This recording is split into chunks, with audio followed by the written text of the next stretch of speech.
I'm breaking down my biggest takeaways from the Bills' 21-0 preseason loss to the Panthers today on Locked On Bills. You are Locked On Bills, your daily Buffalo Bills podcast. Part of the Locked On Podcast Network, your team every day.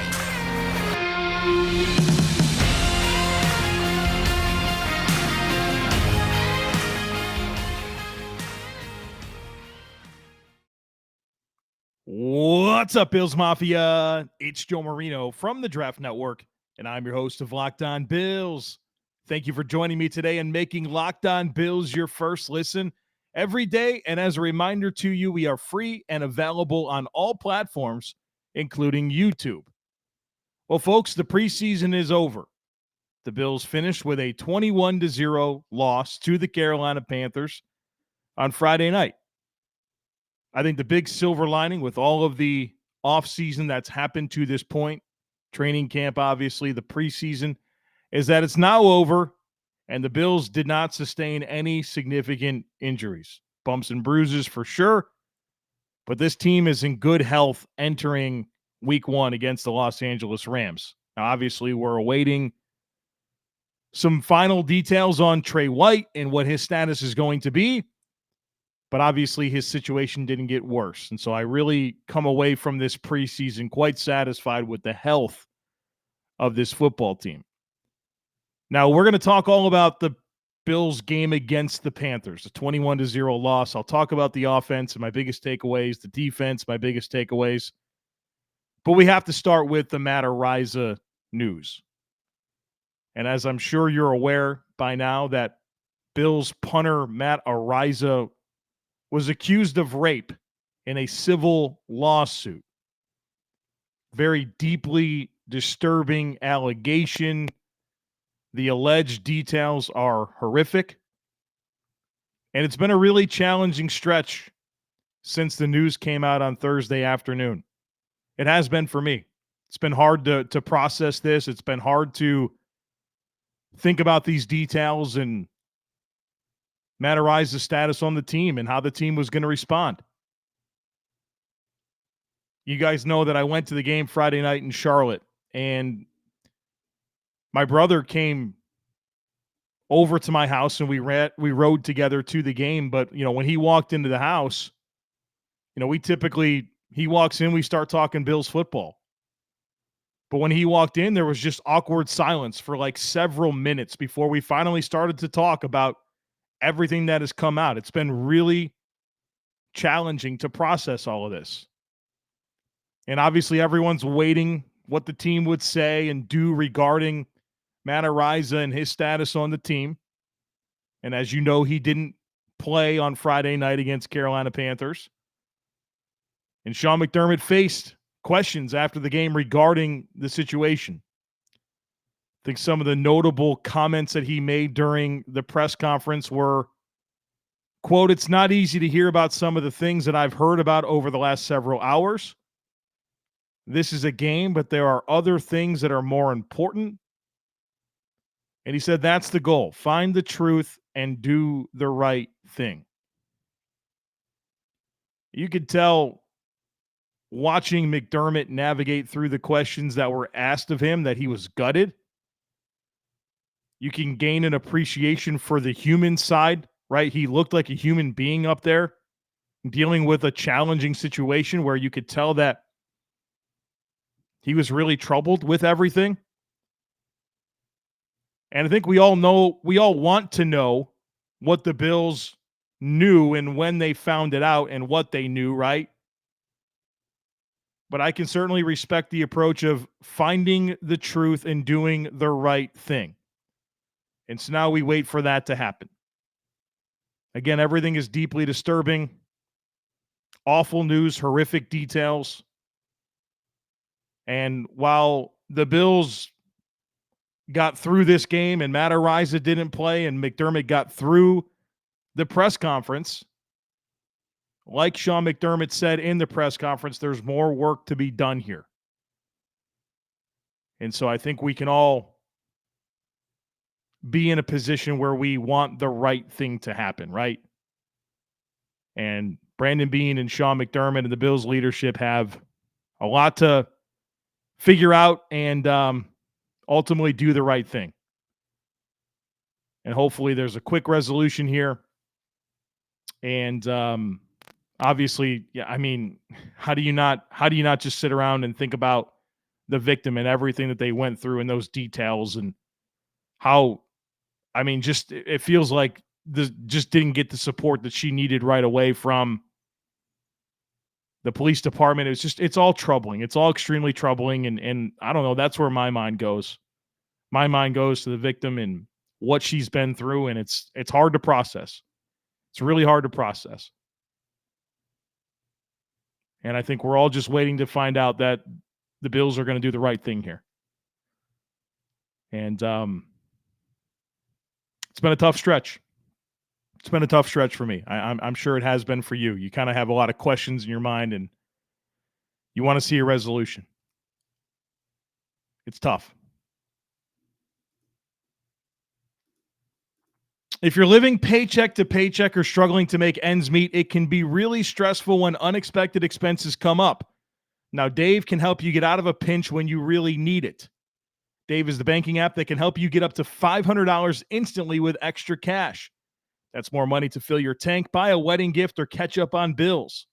You can finally tackle those expenses that have been stressing you out without any hangups. There's no interest and no credit check needed. Millions of people have already downloaded the Dave app to get the financial relief they need with extra cash. So if you're in a pinch and need some extra help, download Dave and think of it as a helping hand from future you. Download the Dave app from the App Store right now. That's DAVE. Sign up for an extra cash account and get up to $500 instantly. For terms and conditions, go to dave.com/legal. Instant transfer fees apply. Banking provided by Evolve. Member FDIC. Future you will thank you.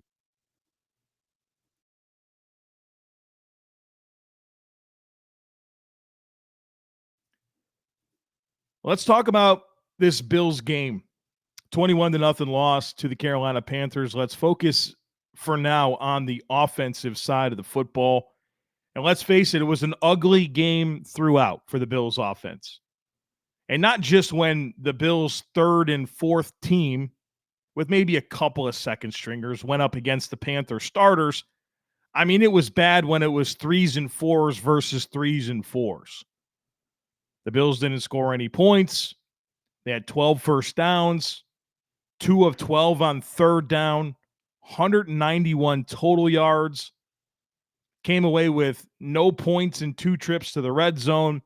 I mean, it was just overall bad offensive efficiency.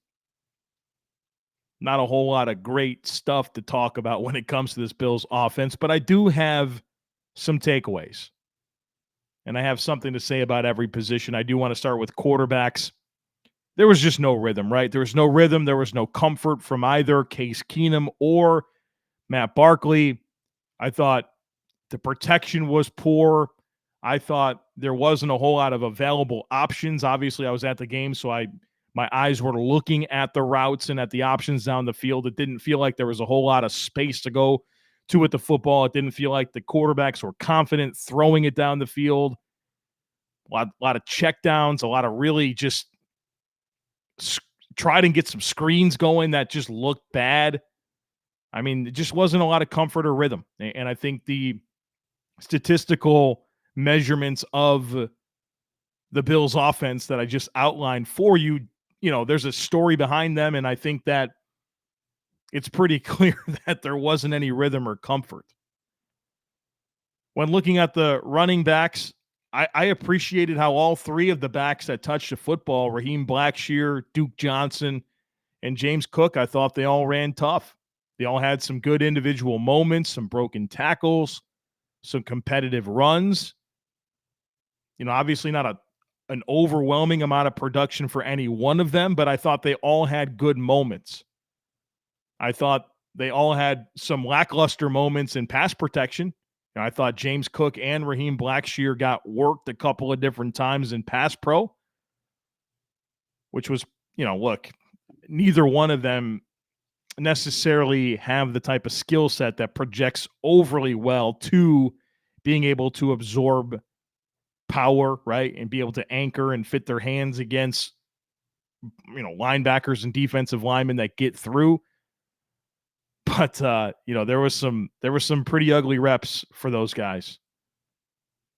I think maybe my biggest takeaway from the running backs on Friday night against the Panthers was the one that didn't play, and that's Zach Moss. Zach Moss not playing in the game tells me that he's a lock for this roster. And not that there was ever a whole lot of doubt, but him not playing at all is a pretty good tell to me that he's on the team. And so, as I know a lot of Bills fans were hoping to find the path for Raheem Blackshear to make the roster, I don't see it, because I think the Bills are going to roster Devin Singletary, Zach Moss, and James Cook to go with Tywan Jones. That's your 4. And hopefully the Bills can get both Blackshear and Duke Johnson back on the practice squad. That would be the hope. Hopefully you get at least 1, but 2 would be great. But I think it's pretty clear the guys that the Bills have that's going to be part of their stable and the guys they prefer. And I think I gained an appreciation for Zach Moss as a pass blocker from watching Blackshear and Cook kind of have some challenges. Let's talk about tight ends. And I feel like one of the biggest things that I was able to observe on social media during the game and after the game is that a lot of people were making a big deal about O.J. Howard being in the game late in the fourth quarter. But so was Tommy Sweeney and Quentin Morris. I mean, the Bills were working those tight ends all throughout the game. You saw a lot of different groupings, a lot of 2 tight end sets, and they all played a lot. There's no question about it. They all played special teams as well. This is the way that I look at this tight end situation. I think O.J. Howard probably gives you the best blocking ability of all 3. I think Tommy Sweeney is the strong locker room presence, but it's just a limited player, right? He's kind of okay across the board, not a dynamic physical presence, okay blocker, very ordinary receiver, but he gives you that, he's that locker room guy. Quentin Morris is the guy that has the most receiving upside, the most athleticism, the most positional flexibility. He can do a lot of the Reggie Gilliam stuff. He projects well on special teams. I watched him as often as I could find him on special teams, and I thought he played well. I think Morris probably brings the most to the table of the 3. If it were me, I would probably go with Knox, Howard, and Morris.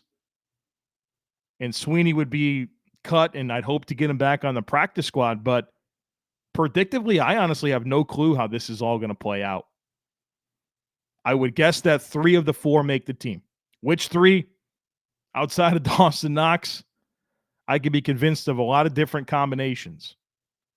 Now, lasering back in on the actual game against Carolina, I thought, Quentin Morris made that tough catch, competed hard after the catch. I like that about him. Tommy Sweeney had a really strong reception on kind of a corner route. It's probably the Bills' best offensive play of the game. So there were some good moments in the game. I don't think O.J. Howard caught a pass, but I thought his blocking was good. So a lot to sort out there at tight end, but that's kind of my overall viewpoints on each player and at least what I would do. Let's look at the offensive line real quick. It was rough, right? The pass protection was pretty rough. Had some okay moments in the run game. I think the Bills were in some bad looks offensively, and they didn't check out of some plays.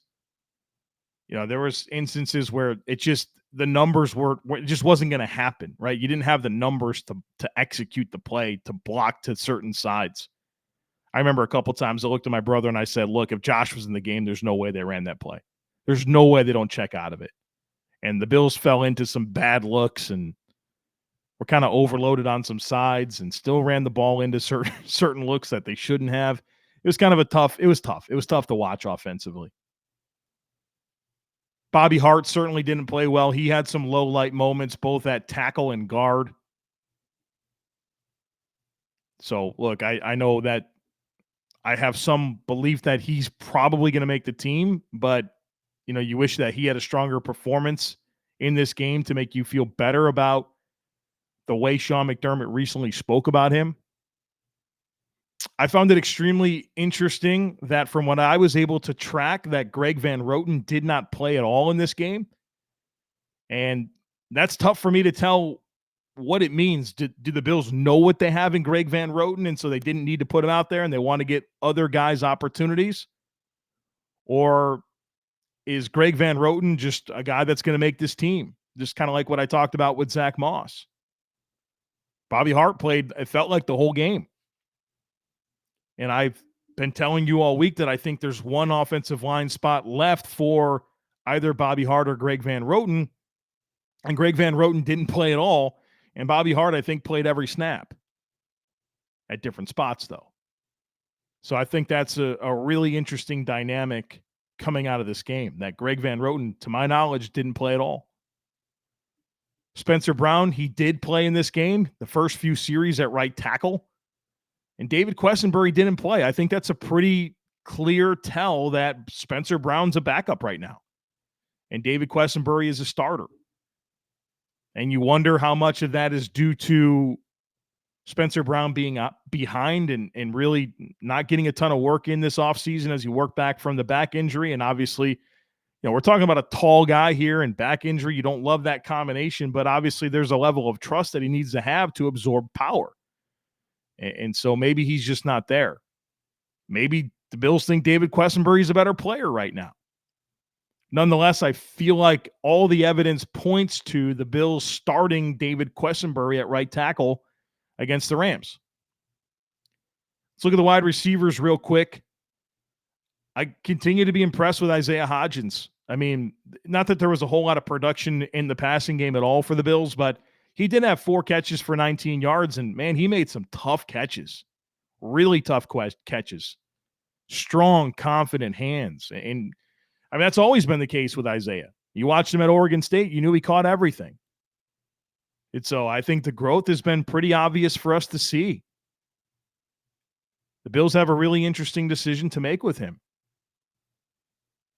It's going to come down to their comfort level with him on special teams, and that's kind of hard for anyone to gauge, right? Just based on trying to guess the way that they perceive him on teams, but it's tough for me to not be convinced that he's at least the 5th best receiver on the team, 5th or 6th, right? You think about Diggs, Davis, McKenzie, Crowder, Shakir, I think are all better receivers, but Hodgins certainly brings a lot of catch radius and really confident, strong hands, and certainly route running's been there as well. So, look, I don't know what Isaiah Hodgins can do more. Certainly not in the receiving game. It's going to come down to, do they want to roster both Kumerow and Hodgins? Do they want to roster just one of them? Do they gravitate towards the special teams guy, or do they gravitate towards the guy that has some receiving prowess? Interesting situation to see how that all shakes out, and we'll have the answer soon enough. Do want to mention Khalil Shakir here. Pretty quiet as a receiver. Don't think he was targeted, but, man, I thought he was outstanding as a punt returner. And I think he's been outstanding as a punt returner all 3 preseason games. In this game, obviously, the fielding was clean. He had the 21-yard return. Had another return, I think, for 7 yards. I've been so satisfied with him in that punt returner role this season, or this preseason. I think it's his. I think he's going to be the punt returner against the Rams. And so that's going to get him dressed on game day, and that's going to give him an opportunity to kind of be that wide receiver 4. Really pleased with the decision-making, the ball handling, the fielding, and then even what he's shown as a returner, like actually returning and gaining yards. I do also want to point out here that Jamison Crowder, from what I could tell, didn't play in this game. Didn't play. And again, I don't know if that comes down to, he's a roster lock, they know what they have, or they know what they have and they want to see other guys. But he didn't play, and I think I think that's probably good news for Jameson and his chances of making this roster. But between Jamison Crowder, Greg Van Roten, Zach Moss all not playing in this game, it says something. It certainly says something. BetOnline.net is the fastest and easiest way to check in on all your betting needs. You can find your favorite sports and events at the #1 online source for odds, lines, and games. You can find reviews and news of every league, including Major League Baseball, NFL, NBA, NHL, combat sports, esports, and even golf. BetOnline continues to be the top online resource for all your sports wagering information. From live in-game betting, scores, and podcasts, they have you covered. Head to BetOnline today or use your mobile device to learn more about the action happening now. It's BetOnline, and it's where the game starts.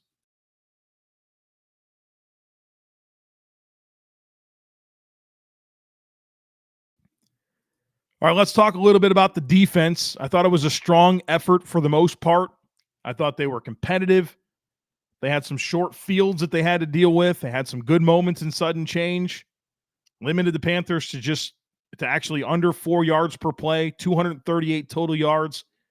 Really satisfied with the run defense. They gave up 50 rushing yards on 25 carries. That's 2 yards a pop. It's a good job. Thought Kyer Elam and Christian Benford both played well. They played a lot in this game, and I was in the stadium, and so that gives you a good opportunity to watch the corners, and that's where my eyes were when the Bills' defense was on the field. I thought they played confident. They were tight in coverage. Elam certainly had that standout pass breakup on third down, I think the first series of the game. He also had another really standout moment in my mind. It was a quick wide receiver screen to his side. He took on that block very physically and really limited the space available for the receiver to work and create yards after the catch. And I'm pretty sure, I don't know who came down and made the tackle, but it might have been Damar Hamlin. He came down and was able to make that tackle because Kyer Elam took on that block and restricted the space available for the receiver to work. I thought he had a couple of really nice standout plays. And they're not even going after Christian Benford. I mean, he might have been targeted one time in coverage and it came away with a near interception.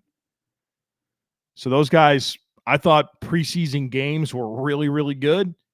And my expectations, Kyer Elam, I think he's going to start opposite of Dane Jackson against the Rams. I thought Damar Hamlin played a great football game. I thought his tackling was outstanding, both in special teams. He had a really nice special teams tackle, but also on defense. I thought he was confident. He was a quick processor, got to his spots, wasn't fooled, and made some really, really nice tackles. Thought Balin Spector, Bills linebacker, was extremely active. He got beaten coverage on one play, but overall I thought he was fast, physical, and tackled really well. Terrell Bernard had some good moments. You saw that ability to shoot gaps. I think if you watched him at Baylor, that's what he did. Really fast trigger, shoot gaps, make plays in the backfield. So you saw that on occasion. You also saw him kind of get lost in coverage a little bit. With Terrell, there's good and bad with him. I think he's been kind of up and down this preseason. There's certainly been some high-level moments, but there's been some issues with him getting kind of his wires crossed as a processor. And for a player that finds so much success kind of triggering downhill and shooting gaps, that's good when it works, but sometimes linebackers, one of the coaching points with linebackers is that you play slow until you know. You slow play. Okay, you know where you have to go and then trigger and go. And for the linebackers that can be a little over aggressive, that can actually hurt your defense a lot with misdirection and you as a linebacker being a conflict defender and then kind of selling out, and you're going to be wrong based on what the offense can do off of you. So there's good and bad with that. And so I think the Bills are going to kind of have to fine tune that role for Terrell Bernard and figure out how to get him going this season and allow them to help the team. But you like some of it, and some of the other stuff makes you really kind of question. Shaq Lawson, thought he played well, and I thought he outplayed Boogie Basham. And so as we've kind of been talking about this defensive end for versus defensive end 5 conversation for Boogie and Shaq Lawson. I think Boogie Basham probably had the better first game, but I think the last 2 games, Shaq Lawson's been better. And you could feel Shaq Lawson's presence. It's also telling that AJ Epinesa didn't play in this game. And to me, I've kind of gauged that I think he's defensive end 3. It's Von Miller, it's Greg Rousseau, and then I think it's AJ Epinesa. He didn't play in the game, and I think that's because he is legitimately defensive end 3. That's great. We need that, right? And then I do want to shout out Mike Love. This dude always shows up in the preseason, doesn't he? Just kind of makes plays. He's got some athletic restrictions, but he plays tough. He plays physical. Plays special teams. I have a lot of respect for Mike Love as a, down the depth chart defensive end that's been on the practice squad. He's been through some injuries, played a little bit, but man, in in preseason games, he always shows up, and I really respect that about him. So defensively, I thought it was a better effort than offensively, and I think the big takeaway here is I'm just gaining a lot of confidence in Kyer Elam and Christian Benford, and them probably having to play a lot of snaps early on. And I'm excited about the long-term forecast there. Christian Benford's a guy that I think if the Bills, obviously Trey White and Kyer Elam, that's the plan, right? Those are 2 first-round picks. Those are going to be your outside corners. And then you have this nice young player in Christian Benford, and you kind of wonder, how do you get him on the field? I think that there's a world where he gets a chance to play safety, right? And you start to think about him as a player that's brought up under Poyer and Hyde. He's got good size, 209 pounds, good thick frame for tackling and playing downhill. Ton of ball production at Villanova. Smart. I think that translates well to safety. And obviously he's not a super twitchy and elusive athlete. He's got some explosiveness about him, but he's not super dynamic in terms of fluidity, and I think that will help him at safety. And so I don't know if that happens now because the Bills need that depth at corner at an outside corner. But I think the long-term play for Christian Benford is probably safety, and I think it's a benefit to him if that transition inevitably happens. I think it's going to be really good for him to have spent the time that he has to this point and even more time moving forward at corner. I think having that entire picture of the secondary and what everybody's supposed to do in terms of spacing the field with a zone-heavy defense, having that time at corner will probably make him a better safety if that winds up being the plan, which is something that I think would be really, really interesting. So, look, I'm happy. The preseason's over. I love the preseason, but I love that it's over. And I love that we can now kind of transition to regular season mode. And we kind of have a weird week next week where the Bills don't play, but obviously the next week on Thursday they do. And so next week, we're going to do herd mentality. We're going to have the 53-man roster. It'll be set, so we want to talk about that. Thinking about having a guest. I want to do some, maybe some prediction type stuff, some final season preview type stuff. But before we know it, we're going to be talking about the Los Angeles Rams, Thursday Night Football, opening the NFL season. And for those of you that are new to the podcast, I can't wait for you to see how we attack a game week. I think you'll come away listening to the week and really feeling prepared as a fan to go into that game and understand the challenges that opponent's going to present and what the Bills need to do to counter them, and just a really comprehensive look at the team week to week and the challenges that they're facing. And so I'm really excited for you to be along for the ride. I'm excited for next week. I'm excited every time I get to talk Bills football. So thank you to everyone who's joining me for this ride this year. Also, a big shout out to everyone who stopped by Tavern at the Tracks to say hello before the game. I was there from 3 to 5, and the place was insane. Packed. Really packed. And got a chance to talk to several people, and I'm so grateful for everyone that stopped by and said hello, and it's really awesome. Everyone's always so kind. I love that. Appreciate that very, very much. All right, folks. Looking forward to next week. Looking forward to this season starting. So make sure that you are subscribed. We'd love it if you took a second to rate, review, and share the podcast. Have a great rest of your day, and I look forward to catching up with you again on Monday.